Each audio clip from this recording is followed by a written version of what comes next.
Hi friends, ఈరోజు అయితే ఖమ్మంకి వెళ్దాం అనుకున్నాం కదా. ఇప్పుడైతే టైం 6:30 అయితే అవుతుంది. ఇప్పుడైతే మా ఫ్రెండ్ వాళ్ళందరికీ ఫోన్ చేసి అయితే లేపేసా. మా వాళ్ళు అయితే 8 కల్లా రెడీ అయ్యి ఉంటా అన్నారు. ఇంకా లాస్ట్ కి అయితే మా వాళ్ళు అయితే ఇంకా ఇంటికి కూడా వచ్చేసారు. ఇదిగోని బ్యాగులు పట్టుకొని వచ్చేసారు. ఇంకా మేమైతే స్టార్ట్ అయిపోవాలి. ఇంకొక 5 మినిట్స్ లో అయితే మేమైతే స్టార్ట్ కూడా అయిపోయాం. కాకపోతే ఒకళ్ళైతే హ్యాండ్ ఇచ్చారు.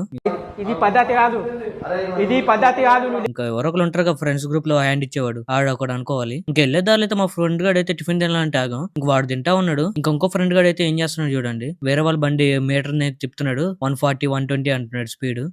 మనిషి 5 అడుగులు పెరిగినా బుర్ర అంగుళం కూడా పెరగని వీడు మాకు అంటగట్టావు. వీడు పెట్టి హింసను మేము తట్టుకోలేకపోతున్నాం అన్నయ్య. ఇప్పుడైతే మా ఫ్రెండ్ గారి ఇంటికి అయితే వచ్చేసాం. ఇంకా మా ఫ్రెండ్ గారి ఇంటికి వచ్చేసరికి అయితే మధ్యాహ్నం అయిపోయింది. అక్క అయితే ఫుల్ గా పప్పు అప్పడాలతో మంచి ఫుడ్ అయితే పెట్టింది. టేస్ట్ అయితే సూపర్ ఉంది అనమాట. ఫుల్ గా అయితే లాగిచ్చేసాం. ఇంకా లాగిచ్చేసిన తర్వాత అయితే ఇంకా మా ఫ్రెండ్ గారు అయితే ఒక స్లీప్ అయితే వేసారు. ఇంక ఈ రోజు అయితే పెద్దగా వ్లాగ్ అయితే ఏం చేయలేదు అనమాట. ఎందుకంటే మేము అందరం అయితే కొంచెం పనిలో ఉండేసరికి రేపటి వ్లాగ్ లో అయితే కలుద్దాం. అండ్ కొత్తగా రన్ చేస్తే మాత్రం కొంచెం ఫాలో చేసుకుని చూడండి. ఉంటాం ఫ్రెండ్స్, బాయ్.